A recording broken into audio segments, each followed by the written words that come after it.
Station, this is Houston. Are you ready for the event? Houston, this is Station. We are ready for the event. Hello, Administrator Nelson. This is Mission Control Houston. Please call Station for a voice check. Hey, Station. This is NASA headquarters. Bill Nelson and Pam Melroy here. How do you hear me? Senator Nelson and Pam, welcome back to the space station. I have you loud and clear. How do you hear me? Hey, we hear you great. Frank, you've made all kind of records up there, and you've had 6 months that you didn't expect. How are you feeling? Hey, sir. Yeah, you're absolutely right. It was unexpected. In some ways, it's been an incredible challenge, but in other ways, it's been an incredible blessing. And so, you know, I count myself lucky and honored to be able to represent the agency and our country. And yeah, looking forward to getting to 365 finally. I think that'll be a really good milestone for our nation to achieve. So you've got the replacement crew that's about to come in a few days. Then you all will be going home. Will you get to see your family when you land in Kazakhstan, or will they be reuniting with you back in Houston? Yes, sir. Well, I'll get to see my CB family in Kazakhstan, but unfortunately, I won't get to see my wife and kids until I get back to Houston. But it'll be good to see some familiar faces in Kazakhstan for sure. Pam? Yeah, speaking of your wife and kids, they've been on my mind so much this last year. I can't even imagine. When you launched, you thought you were going to be up for about 6 months or less. And now it's extended, and I know they've been tremendously supportive of you. I just want to ask, I hope there's nothing critical that you planned on being home for that you've missed. How have you been able to support your family from space? Hey, Pam. Well, first of all, thank you so much for thinking of us. And yeah, you know, there were some actual, I mean, this was a big year for us. We had our oldest finish off her plebe year at the Naval Academy, and then our our son headed off to West Point. And so, yeah, just big challenges as they apply for and start off their college and young adult careers. But at the same time, you know, we felt some incredible love and support and just the prayers from our family and friends, our community. They just came around us and supported us. And honestly, seeing the support that my family was getting made it so much easier to be up here and focus on the mission because it just took that weight off my shoulders. And, you know, it was also, like, as much as it was a challenge for me as a father to miss all those things, it was also a pretty proud moment to see Deb and the kids just thrive and overcome.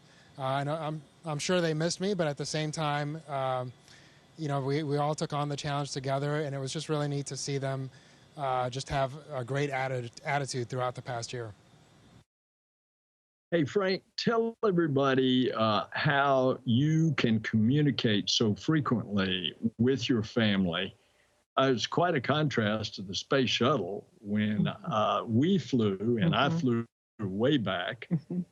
They wouldn't let us talk to our family. Now, our family could listen to the communications going on, but of course, we were only up a week, a short duration. You're up there for a long time. Tell about that communication. Yeah, the communication really is key. So when we first got up here, we had the voice over internet protocol telephone calls that we could pretty much make a phone call anytime we weren't working and we had KU availability.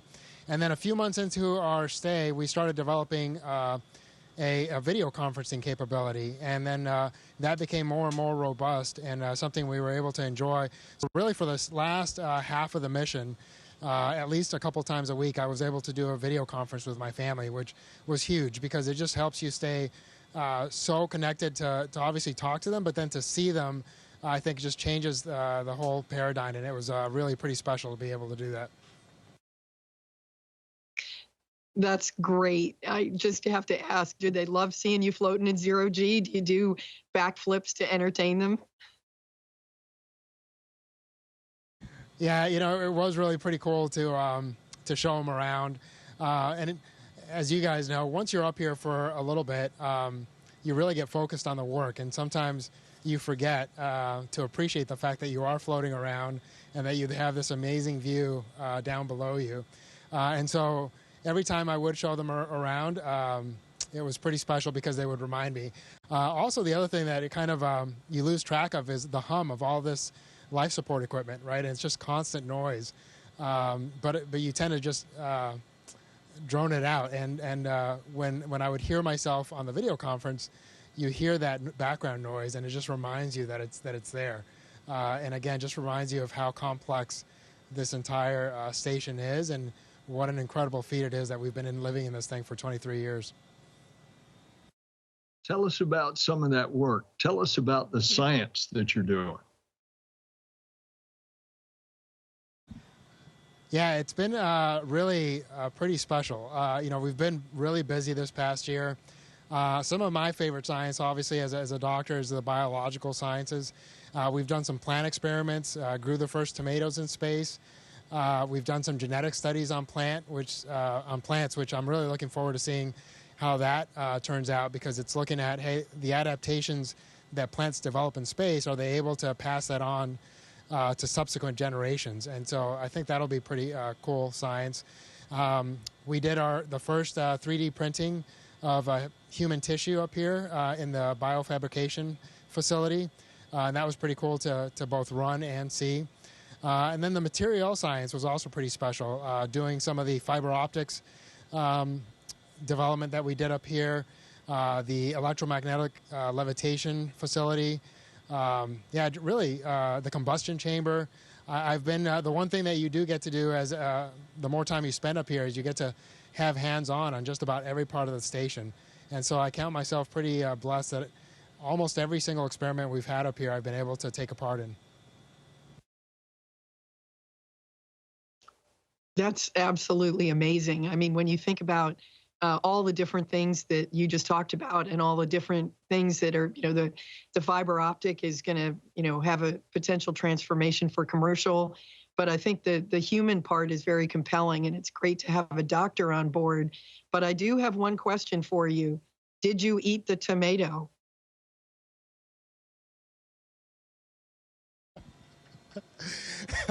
That's hilarious. I don't know who put you up for that, but I did not eat the tomato, and I wish I had at this point, because I think everybody thinks I did. And no, and it just perplexes me. I spent so many hours looking for that thing. But as you know, sometimes you lose things up here, and despite it being a relatively small size, it's amazing how you lose something and then you just never see it again. But I'm sure the desiccated tomato will show up at some point and vindicate me years in the future. Hey, Frank, tell our audience about how it ended up that you had an unexpected 6 months more.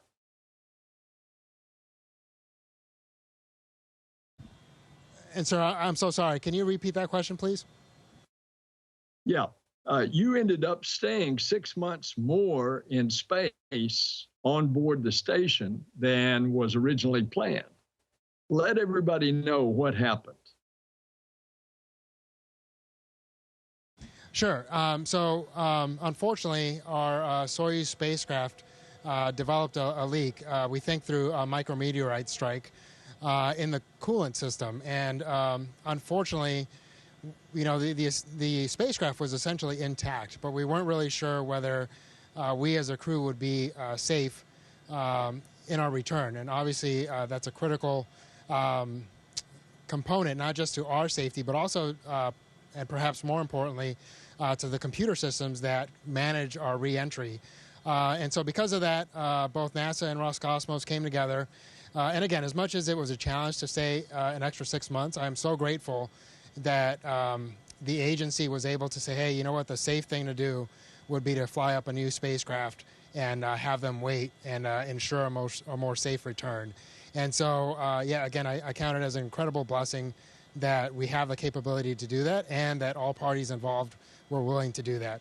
And so because they flew up the new spacecraft, we had to essentially backfill the mission that crew would have been filling, because they had to fly that spacecraft up empty, because we all have to have a safety vessel essentially to be able to go home in case of an emergency. And so they couldn't fly up both a replacement crew and our ability to have that safety ship. And so again, it's been a challenge, but I am looking forward to a return in a more safe and more secure spacecraft here in a couple of weeks.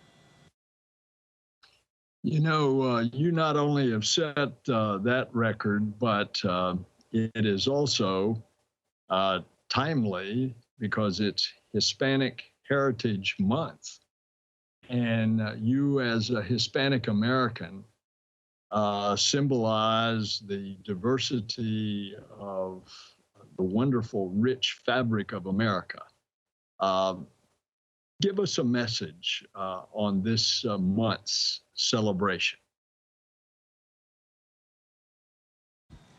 Yes, sir. Well, it is very special timing. And actually, I came up last year in the same month of September. And so it's been a unique sandwiching of my time up here. And it's really an honor to represent both our country and my Latino community. And I love the fact that America is becoming more diverse. And I think because of that diversity, we bring different ways of thinking, different backgrounds. And really what that gives us is more unique perspectives on problem solving, right? And as we face bigger and more complex problems in the future, especially as we take on the challenge of human spaceflight deeper into our solar system, I think those unique perspectives are going to provide amazing and different points of view that will help us solve problems in ways that we can't even imagine right now. And so not just to Latinos out there, but to all of Americans, man, I can't wait. As a parent to 4 young kids, I've seen what this younger generation is capable of, and I think our nation's going to be in good hands, and I can't wait to see what these younger generations, the lengths that they'll take our country to, and I think it's going to be pretty incredible to watch. That's just awesome. That is such a fantastic message. I do want to go back to say that I know what a big deal it is for you and your Russian colleagues to stay for an extra period of time, but it also gives you kind of a unique perspective. I mean, the station has changed, actually, because the crews have changed. When you got up there, Crew 4 was aboard station. You have seen crews come and go. You have welcomed them and joined with them, and then you've had to say farewell. And now it's your turn coming up. How is that different, and how is that making you feel? Yeah, Pam, thanks so much for that question, because one of the biggest, really my favorite part of being up here, and I think the most special part to me, is the fact that I've been able to fly with, by the time Laurel's crew gets here, it'll have been 28 other people that I've spent time in space with. Which, if I do the math right, that's almost 5% of the humans that have ever been to space, which is pretty incredible. And my NASA crewmates have been just absolutely outstanding. I've been able to fly with almost half of my classmates, which, as you know, flying with a classmate just has a pretty unique feel to it and pretty special. And so, honestly, I couldn't have imagined that I would get to fly with half of my class. And then the international partners, starting with Samantha, an Italian astronaut, and then Koichi and Soichi, both Japanese astronauts, Sultan, an Emirati astronaut, and then Axiom brought up Ali and Ray, who were Arab astronauts. And so just having that diversity up here was just such a unique feeling. And of course, Sergey and Dmitry, and their families, they're the only other people that really understand what this challenge was like. And so we'll have that brotherhood and that bond for the rest of our lives. So again, it's just been an incredible experience. And all of that, the crew has been incredible. But then we've also been able to see and feel the incredible support that the ground team provides. I've been able to work with some just absolutely outstanding flight directors. The flight control teams have been outstanding, and the support staff that just make sure that we have everything we and our families need to function at a high level up here. So just that whole experience of the NASA team and the international partner teams have been the most unique and the most special experience for me. Frank, how many hours a day do you work out physical training in order to keep your body functioning in that very unique microgravity environment? Yes, sir. They schedule us for about 2 hours a day.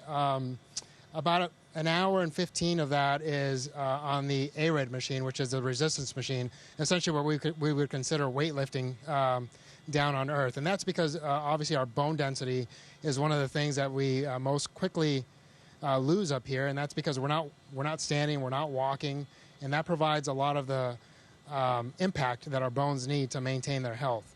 And so that resistance training provides some of that resistance to our bones and keeps them strong. And then we also have cardiovascular workouts for about 30 to 45 minutes a day. And we can do that on either the stationary bike or on the treadmill. And so the combination of those things, I think, keep us pretty healthy. Honestly, I've tried to be pretty diligent about that because I want to be as functional as possible when I get back. I'm actually pretty excited. Again, as a doctor, I'm really excited to see how my body does when I return. I feel like I've stayed at a pretty high level up here, so it'll be interesting to see what those first couple of days feel like when I'm back on Earth. Wow, Frank, you've had so many experiences in your life, at the back at the academy, you were on the jump team, then you were a helicopter pilot, you went through medical school, and then, of course, astronaut training and are now on orbit. So you've had all these amazing experiences. Maybe you can share what has been the most difficult part and also your favorite part of the mission. Yeah, no, I've been blessed with some pretty incredible opportunities throughout my life. I think the most difficult one, again, is pretty easy, just the separation from family. That's been a challenge. As much as every day up here is different, right, because you're doing different maintenance, different science, there is some monotony to it, right, as far as every day the schedule pretty much looks the same. And then, again, we have some of the most absolutely beautiful and stunning scenery you could ever imagine. But inside the station, you're pretty limited to about a 5-bedroom house. And so psychologically for a year, that was a little bit of a challenge, but my crewmates were absolutely key to that, just getting to know each other better, spending time together, telling lots of stories. Having Steve Bowen up here, it was actually pretty special because we were able to hear a lot of shuttle stories. And as much as we made fun of him for that, for me, that was a pretty, it was neat to listen and learn. Having spent some time with Peggy, and what she's meant to human spaceflight, that was also pretty special. I'd say those were some of the most challenging components, but also my favorite because it involves the people. Frank, anybody watching this is just absolutely amazed, and especially the young people watching this. So as we close out, why don't you give a message to the young people of planet Earth, especially those of Hispanic origin? Yes, sir. Well, thanks again for that opportunity. And again, it's an honor to represent our nation, to represent NASA, and the various communities that we represent up here. And I would just say, keep working hard, have big dreams, but start acting on those dreams as soon as you can. Really, the hard work and the dedication are the key components to making those dreams come true. And as much as possible, be kind to others and surround yourselves with good team and good teammates, because ultimately there's very few things in life that we accomplish individually, and almost everything big that we accomplish as humanity requires incredible teamwork. And so try to surround yourself with good people and go out there and do great things.